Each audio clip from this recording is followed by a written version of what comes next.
Muli magandang araw, ito po ang Iparas kay Paras. Ako po si Eli Saludar. Kasama natin si Sec Jing Paras. Sec, magandang araw sa iyo. Magandang araw, Paring Eli. Magandang araw naman muli sa ating mga mahal na mga kababayan na tuloy pa rin ang hirap. Medyo naibsan ng konti dahil bumaba ang presyo ng mga langis. Pero hindi yan basta-basta because nagkaroon na ng reverberating effect sa mga presyo sa mga palengke. Tsaka yung bilihin, hindi naman babalik sa presyo. Hindi naman babalik yan. So, naghihirap pa rin ang ating mga kababayan. So, mga kababayan, kami po ay nakiramay sa ating sitwasyon ngayon dahil sa kabulastugan itong namamahala ng ating gobyerno, itong Macoy Jr. At ngayon ay may mga halata na namang galaw, tulad dito, Paring Eli, anong masasabi mo dito? Itong si Ombudsman Boyeng Rimulya ay hindi pinayagan si dating House Speaker Martin Romualdez na makabiyahe sa Singapore. So, marami nagulat dahil sa may mga kanya-kanyang mga sinasabi na naku, ano ba to? Script yan o drama o laglagan na? Ayan, sige. So, pakita muna natin kung anong where the ombudsman is coming from. Alam mo naman natin, ang ating ombudsman ay talagang pinilit niya na maging ombudsman at kung pinipilit naman niya ang sarili niya na pumunta dyan, sana gumawa naman siyang matino para sa taong bayan. Kasi kung hindi ka qualified pero naging qualified ka, pakita mo na talagang ang pakay mo ay para sa Pilipino at talagang ipapakulong mo yung kailangan makulong, di ba? O ito, pakinggan natin tungkol dito sa issue ni Martin Romualdez. Romualdez was supposed to have a checkup in Singapore, I think. They were trying to ask us to allow him to leave, but because we have a bulletin, a lookout order with immigration about those that who are under investigation, we did not respond favorably to the request that he be allowed to leave. Because, magkakaroon na naman ng haka-haka at kuro-kuro yan. Mabuti lang, sana naman, dito lang siya magpa-check up. Kasi naman, magagaling naman ang doktor natin dito. Actually, they were burning the lines yesterday and up to this morning. But ako, I held my ground. Sabi ko, when you join government, you already surrender your right to travel, especially to another jurisdiction, especially if you're under investigation. Kailan sana siya bumiyahe sa Singapore? Today dapat. Hindi namin siya pinaalis, hindi namin pinayagan na ma-lift yung bulletin niya, kasi nga, naka-lookout order because we've been investigating him actively. Baka hindi na bumalik we don't want that to happen. Okay, so pero pag lookout order, sige, kasi na-cover din ako dati sa immigration Pag lookout order, hindi ka lang pwedeng pigilan parang tatanungin ka lang kung saan pumunta sa pangkaraniwan Pero dito sa kaso ni dating Speaker Romualdez, kasi nabasa ko rin na nasa ilalim siya ng investigasyon ng ombudsman. Parang ang jurisdiction ay nasa ombudsman kasi wala pa sa korte yung kaso. Pero medyo gray area yan kasi ang nasa constitution kasi an order by a court na yung whole departure order can only be made by a court. But presuming na tama si ombudsman, hindi na lang natin questionin. Pero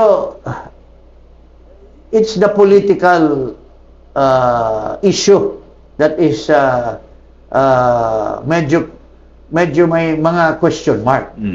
Kasi parang ordinarily, sa pagka-powerful ni Speaker at saka very clear naman mag-fraternity brothers yan. Very clear naman na magkaibigan yan dalawa.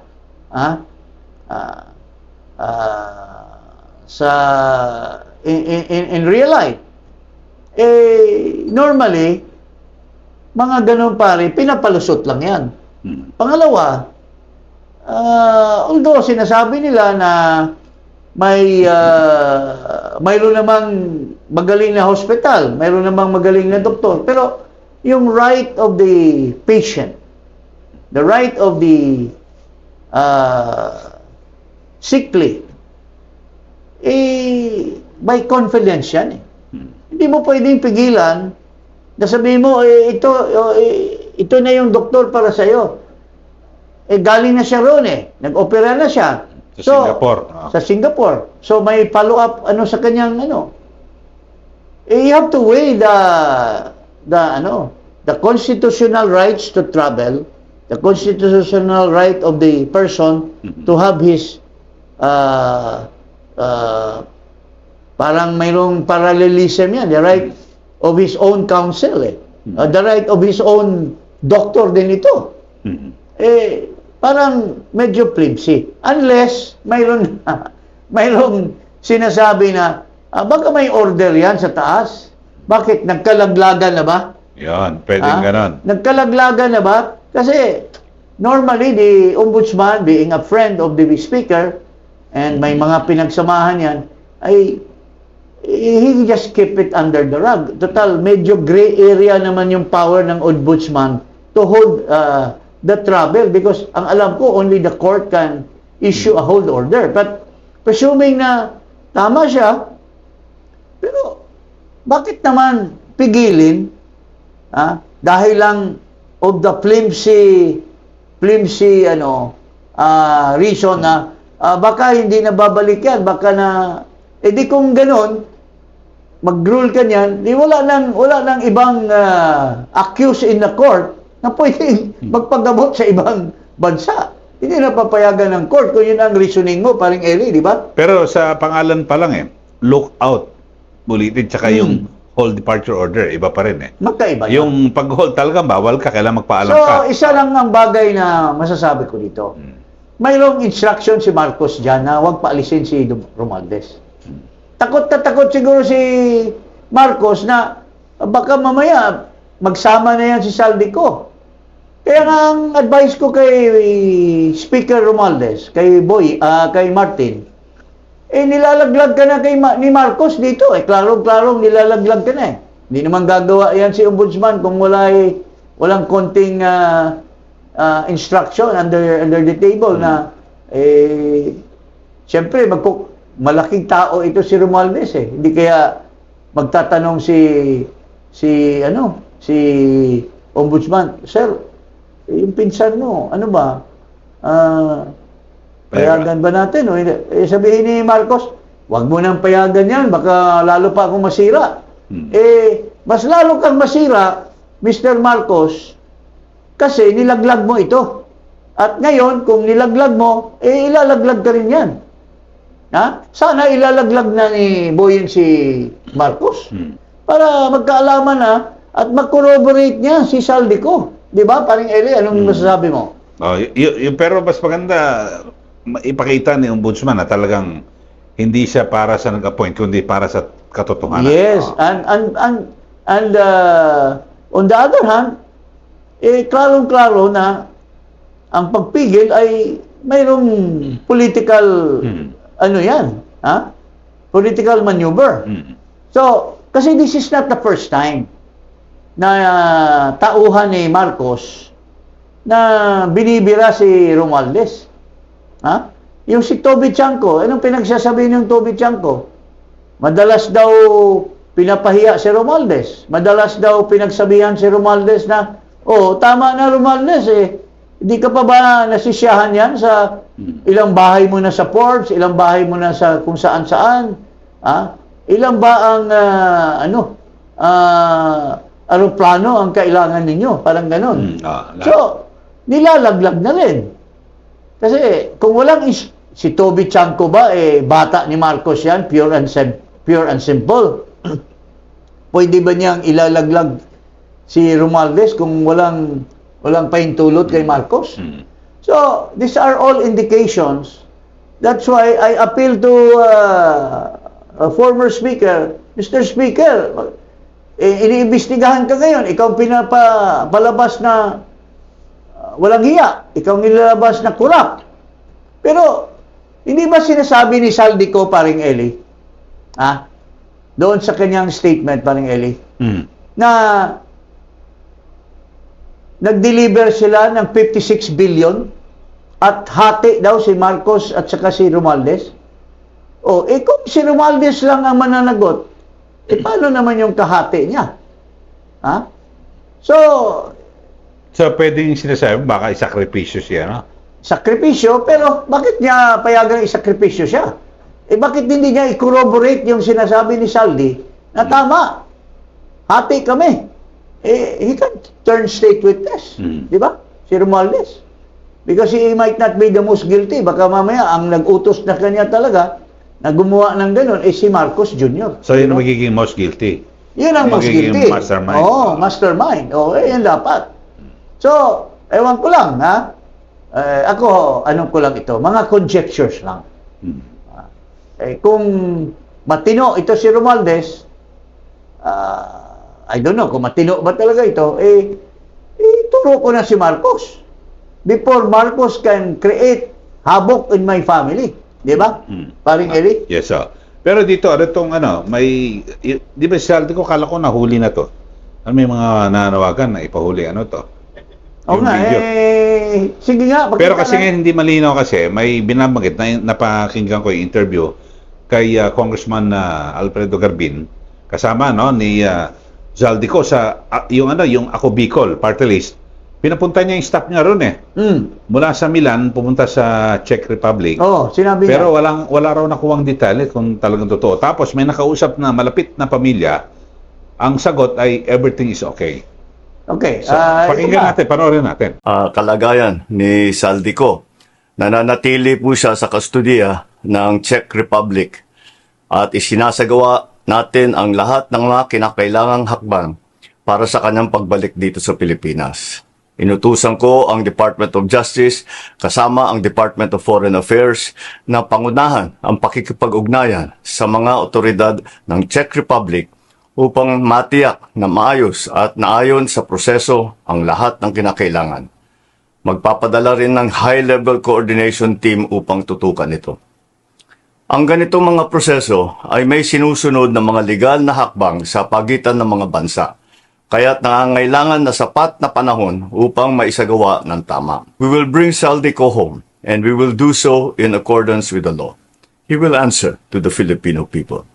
Bakit walang bakit siya parati ang nagsasalita? Ha? Bakit walang interview sa mga operative ng Department of Foreign Affairs, operative ng Department of Yung Justice? embassy natin doon, wala pang statement. Bakit siya ang spokesman? At maraming nagsasabi, sabi ni Garbin, Saldico is okay.